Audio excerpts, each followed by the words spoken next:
بسم اللہ الرحمن الرحیم۔ السلام علیکم۔ جب کسی کو مصیبت یا پریشان حال دیکھیں تو یہ دعا پڑھیں، الحمدللہ الذی عافانی مما ابتلاک بہ وفضلنی علی کثیر ممن خلق تفضیلا۔ شکر ہے اللہ کا جس نے مجھے اس چیز سے عافیت میں رکھا جس میں تجھے مبتلا کیا ہے، اور بہت سی مخلوق پر مجھے نمایاں طور پر فضیلت دی۔ جو شخص کسی کو دکھ یا بیماری میں دیکھ کر مذکورہ بالا دعا پڑھ لے گا وہ زندگی بھر اس دکھ تکلیف سے محفوظ رہے گا۔ اہم مشکلات کا قرآنی حل: جب غمگین ہوں تو اس آیت کا ورد کریں۔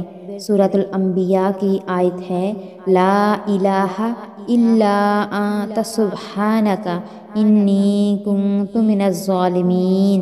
جب تکلیف میں مبتلا ہوں تو یہ آیت پڑھیں، انی مسنی الضر وانت ارحم الراحمین۔ جب کسی دشمن کے خوف میں مبتلا ہوں تو اس آیت کا ورد کریں۔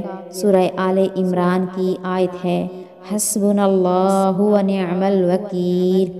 جب مکر و فریب اور دھوکے میں پڑ جانے کا اندیشہ ہو تو یہ آیت پڑھیں، وَأُفَوِّضُ أَمْرِي إِلَى اللَّهِ إِنَّ اللَّهَ بَصِيرٌ بِالْعِبَادِ۔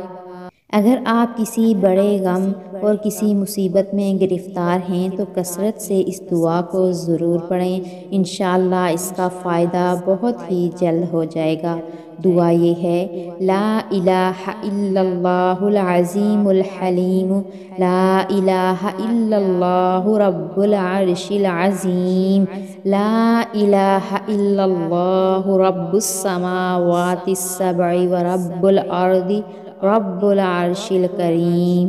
اللہ پاک سے دعا ہے، اللہ پاک ہم سب کی مشکلات اور پریشانیوں کو دور کرے اور ہم سب کے گناہوں کو معاف فرمائے، آمین۔